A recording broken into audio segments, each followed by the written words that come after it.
जय हिंदू राष्ट्र। एक नई आफत जोतने की कोशिश हो रही है। हिजाब एक नैरेटिव बिल्ड करने की कोशिश की गई सारी दुनिया में कि भारत में इस्लामी स्त्रियों के अधिकार कुचले जा रहे हैं। नैरेटिव नहीं बन पाया और बल्कि उससे उल्टा असर हुआ और एक सजगता की लहर दौड़ गई कि भारत को शरिया के रास्ते पे चलाया जा रहा है। ऐसा हो गया तो अब दूसरा दांव खेला गया। वो ये है कि इस तरह की बातें उठाई जा रही हैं, अगर चूड़ी बिंदी आप हटा देंगे तो हम भी हिजाब नहीं रखेंगे। चूड़ी बिंदी को एक सधवा की सुहाग के चिन्हों को हिजाब के साथ जोड़ा जा रहा है। इसके लिए जरूरी है कि हम ये ध्यान करें ये हिजाब क्या है और ये चूड़ी बिंदी क्या है। चूड़ी बिंदी के बारे में कि ये विवाहित महिलाएं अपने आप को विवाहित दर्शाने के लिए पहनती हैं। बेसिकली सिंदूर है, बिंदी दोनों प्रकार की महिलाएं पहनती हैं, चूड़ियां तो कोई भी पहन सकता है। ये स्त्रियों के आभूषण हैं। ऐसा नहीं है कि जैसे हिजाब पहनने के लिए दबाव डाला जाता है समाज के लोगों द्वारा, पुरुषों द्वारा, तो ऐसा नहीं है कि महिलाओं को उनके परिवार के या समाज के लोग दबोच के कोई जबरदस्ती उनकी मांग में सिंदूर भरते हो, बिंदी लगाने के लिए बाध्य करते हो या चूड़ी पहनाते हो। मत पहनो। मुझे, चूंकि मैं गजल का आदमी हूँ, उर्दू का शायर हूँ, तो मुझे ऐसे हवन्नक, ऐसे भयानक चेहरों से पाला पड़ा है। आप एक सामान्य शांति दूतनी को, जिस पर भारतीय परंपरा का बिल्कुल असर ना हुआ पड़ा हो, उसे देखिए। उसके बाल अजीबोगरीब से होंगे, बिंदी वो नहीं लगाती होगी, एक बिखरा बिखरापन, एक बदहवासी सी, एक उदासी उसके चेहरे पर दिखाई देगी। और उसका कारण है, इस्लाम मूलतः एक ऐसे विचार है जो ये मानता है कि ये संसार जिसमें आप रहते हैं, हम रहते हैं, ये ट्रांजिट कैंप है। अल्लाह ने एक मौका दिया है कि यहां से तुम एक जंपिंग पैड है, यहां से तुम जन्नत जा सकते हो, जहन्नम जा सकते हो। ये धरती तुम्हारे सुख से जीवन बिताने की जगह नहीं है। यहां तुम्हें अल्लाह की इबादत करनी है, 5 वक्त नमाज पढ़नी है, और उसके अलावा जो इस्लाम के डूज डोंट्स हैं और जो बहुत प्रताड़ित किस्म के बड़े बेतुके से हैं, जैसे सुबह उठकर मुसलमान औरत आदमी को अब पानी लेके नाक साफ करनी चाहिए, क्योंकि रात में नाक में शैतान रहता है। वो कोई कपड़ा पहने तो पहले दाएं हिस्से से पहले पहले दाएं टांग पजामे में डाले, उसके बाद बाईं टांग डाले।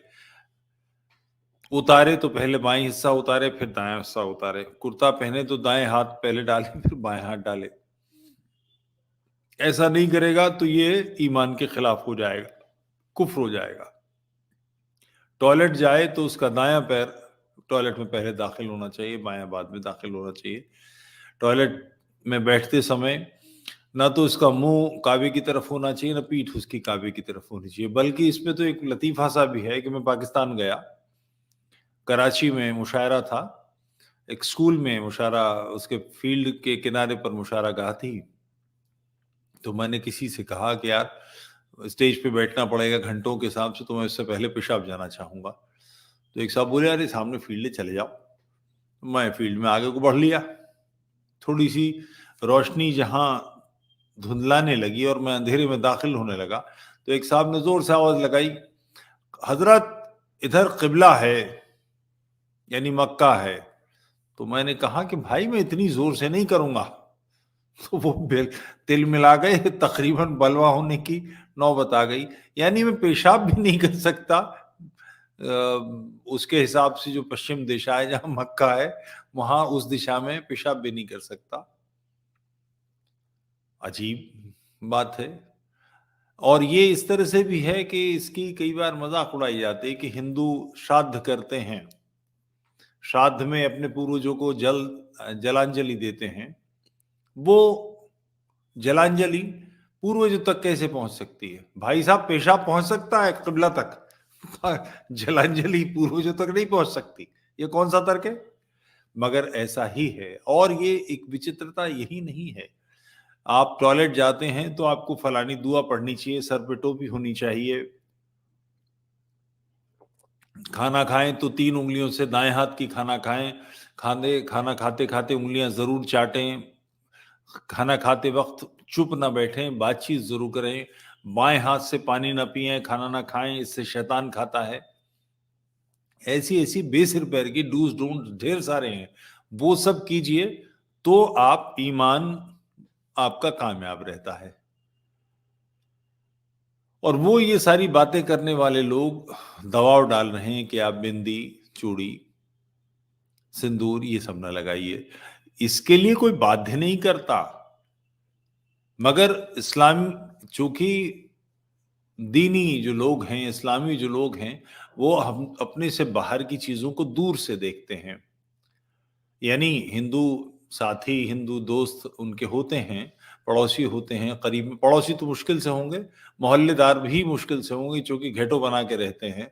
मुस्लिम अपने एरिया में अपनी मिजाज के ही लोगों में रहना पसंद करते हैं, हमेशा उनकी बस्तियां अलग होती हैं, तो उनको हिंदुओं की समझ, हिंदुओं के खुलेपन की समझ नहीं हो पाती।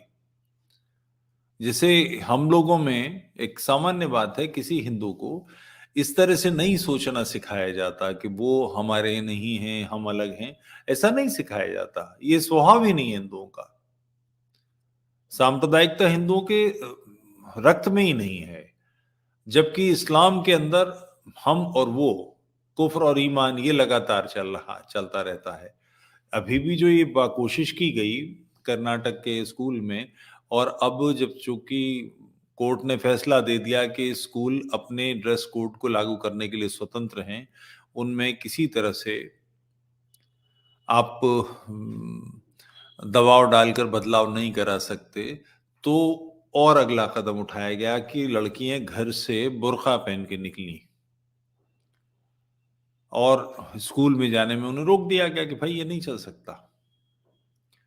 अभी इस सिलसिले में आरिफ मोहम्मद खान साहब, जो केरल के गवर्नर हैं, उनके 2 बहुत अच्छे वीडियो आए हैं। उन्होंने एक बड़ी मजेदार बात कही है कि आप, यूनिफॉर्म की जरूरत इसलिए पड़ती है कि आप वहां अलग से चीजों को झलकाना नहीं चाहते, आप अपनी आइडेंटिटी अलग क्यों बताना चाहते हैं? पुलिस में कुछ लोग कहें कि हम ऐसे रहेंगे, ऐसा नहीं होता। उनकी आइडेंटिटी का जो हिस्सा है उसको दूसरों से अलग दिखाना, ये किस लिए? अभी एक किन्हीं मित्र ने कमेंट किया है, शेरनियां मस्जिद में नमाज पढ़ने का हक नहीं मांग रही, कमाल हो गया। ये शेरनी कहाँ से हैं? गधैया हैं, इनको चढ़ा दिया गया है इस काम के लिए कि बुर्का पहनिए या हिजाब पहनिए। मैं स्वयं भी इस लफ्ज पे ही सोच रहा था, ये बुर्का इसे क्यों कहते हैं? मुंह का है बेसिकली। अजीब व गरीब बात है। और हम समाज में समरसता की जगह अलग बातें क्यों करना चाहते हैं? मोहम्मद ने एक जीवन दर्शन दिया, उस जीवन दर्शन में दूसरों से अलग रहना था।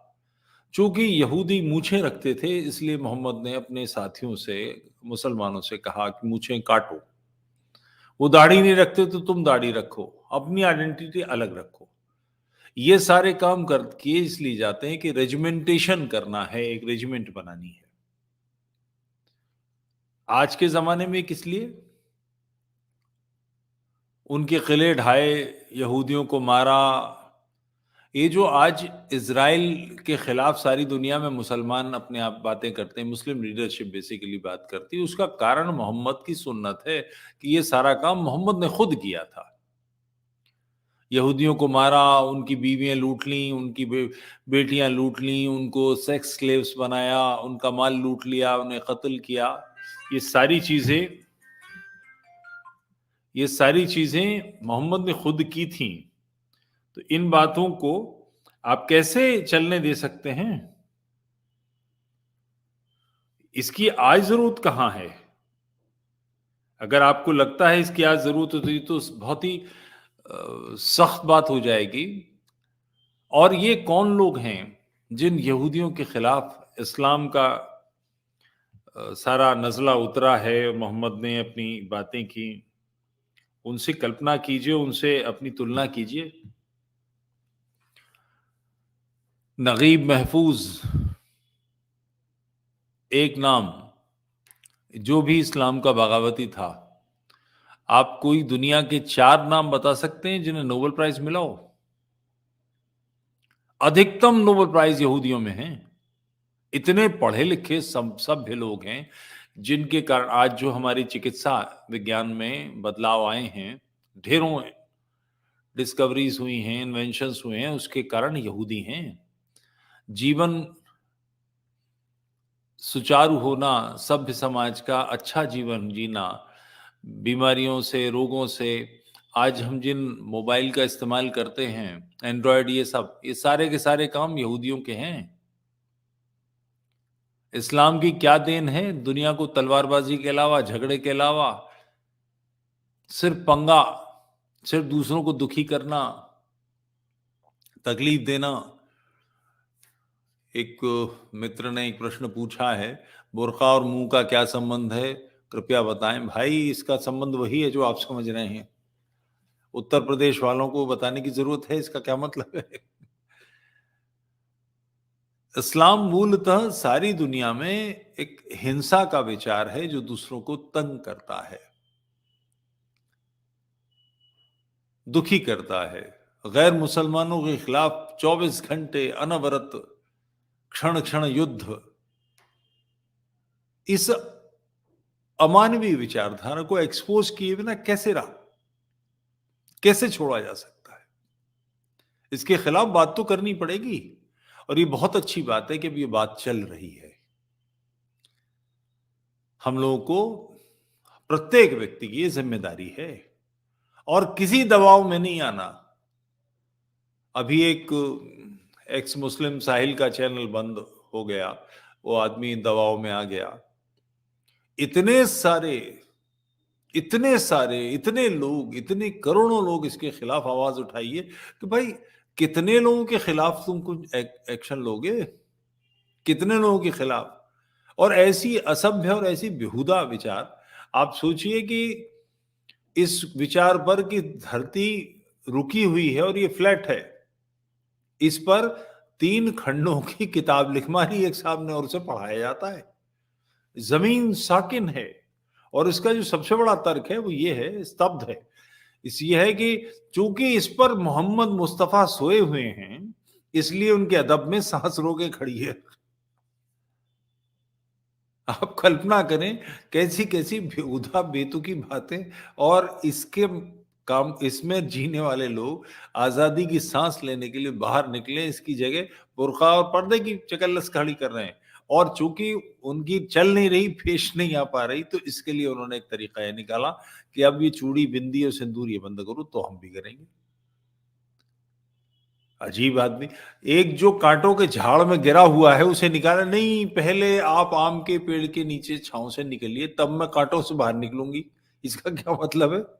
बावले बने की बातें। मगर ये हो रहा है। इसके खिलाफ हर जगह से और बिल्कुल तेजस्विता के साथ, पूरी दृढ़ता के साथ, बिना किसी असुविधा, बिना किसी भय, आतंक, इसका जवाब दीजिए ही दीजिए। इसके लोगों से पूछिए ही पूछिए कि भाई, मामला मेरा, मेरे तो बहुत सारे दोस्त मुसलमान हैं, थे इसलिए कह रहा हूं कि कई लोग तो मर गए, कुछ लोग छोड़ के भाग गए। मगर अडिग रहकर बात करनी पड़ेगी। हमने बातचीत शुरू की सोशल मीडिया पे, तो लोग, हमारे मित्रों ने पूछा, कहा कि आप ताज्जुबी हो गए हैं, आप सांप्रदायिक हो गए हैं। मैंने कहा बड़ी देर से पता लगा, 40 साल से जानते हो मुझे। नहीं आप ऐसे कैसे? मैंने कहा ये कुफ्र और ईमान किसने फैलाया? दुनिया में पहली बार ये विचार कि ये हिस्सा जो मुसलमान नहीं है, ये काफिरों का इलाका है और इसको दारुल हरब कह के, युद्ध क्षेत्र कह के, मार तोड़ फाड़ घसीट के किसी तरह से चीर के मुसलमानों में दाखिल करना, ये सोच कौन लाया? मैं? ये तो संसार के दो हिस्से किसने बांटे? ये लफंगाई किसका काम है? तो आप मुझे सांप्रदायिक बता रहे हैं? मैं अपने आप को प्रोटेक्ट करना चाहता हूं, अपने समाज की रक्षा करना चाहता हूं। मैं चाहता हूं कि मेरे बच्चे, मेरी औलादें, मेरे बाद की पीढ़ी उसी मुस्कुराहट से, बल्कि मुझसे बेहतर मुस्कुराहट से इस दुनिया में सांस ले जैसी मैंने सांस ली है। मैं आईसिस नहीं बनने देना चाहता, मैं तालिबान का शासन भारत में नहीं चाहता, मैं लफंगाई नहीं पसंद करता, इसके खिलाफ हूं मैं। तो ये बात तो समझ में आनी चाहिए। ये तो मेरा अधिकार है। मैं अपने राष्ट्र की, अपने सत्व की, अपनी भूमि की, अपनी धरती की दृढ़ता से रक्षा करूंगा। इसको ढीलेपन से कैसे छोड़ा जा सकता है? तो ये अब चूंकि हिजाब पे नहीं चल पा रही, हंसी उड़ रही है, और अब हिजाब पे जावेद अख्तर और आमिर खान और इनकी बेटियों की, इनके परिवार की लड़कियों की बिकनी में और सामान्य उस तरह के स्वतंत्रता चिंतन वाले कपड़ों में अब सी बीच पर कोई बुर्का पहन के नहाने तो जाएगा नहीं, बिकनी पहननी पड़ेगी, शॉर्ट से पहनने पड़ेंगे। तो वो सारे फोटो डाल दिए गए, अब उनसे भी जवाब नहीं दिए बन रहा है। मगर आवाज उठानी चाहिए। जावेद साहब से भी, आमिर खान साहब से भी, और लोगों से भी मैं कहूंगा कि आपको बोलना चाहिए, इन बेहूदगी के खिलाफ सामने आना चाहिए। इनकी कोई पेश नहीं चलने देनी चाहिए, कोई गड़बड़ झाला। ये बात ठीक है, एक सज्जन अभी कह रहे हैं और ये बिल्कुल ठीक है कि इसमें पैसे का खेल भी शामिल है। शायद लड़कियों को पैसे का लालच देकर इसका रोया जा रहा है, आवाज किसको उठनी चाहिए। बिल्कुल ठीक बात है, बिल्कुल ठीक बात है, ये सही हो सकता है। 5 लाख रुपए का इस मुल्ला ने इनाम दिया और वो इनाम उस महिला तक, लड़की से पहुंच भी गया, बिल्कुल ठीक बात है। मगर इसके खिलाफ बात तो होनी ही चाहिए। हम और कुछ नहीं कर सकते, तो इस मानसिकता से दो लोगों को निकलने की राह तो दिखा सकते हैं। अपने बेटों को तैयार कीजिए, इस्लामी भगवतियों को एक सम्मानजनक आर्य बहू बनाकर अपने घर लाएं, उनको ढेर सारा प्यार दें, उनको अपने पूर्वजों की पंक्ति में सम्मिलित होने का अवसर तो दीजिए, तभी तो इस समस्या का समाधान होगा। तो ये हिजाब वालियां चूड़ी सिंदूर और बिंदी पर बात कर रही हैं, इन पर लानत, जम के लानते बरसाइए, आवाज उठाइए। कुछ नहीं कर सकते तो न्यूनतम इतना है कि इस वीडियो को शेयर कीजिए, आगे बढ़ाइए। आवाज, राष्ट्र की अडिग आवाज, ये चैनल लोगों तक पहुंचे। इसको सब्सक्राइब कीजिए, लाइक कीजिए, दृढ़ता के साथ डटिए। स्वयं कुछ बना सकते हैं तो जरूर बनाइए, अन्यथा इतना तो कीजिए। जय हिंद राष्ट्र।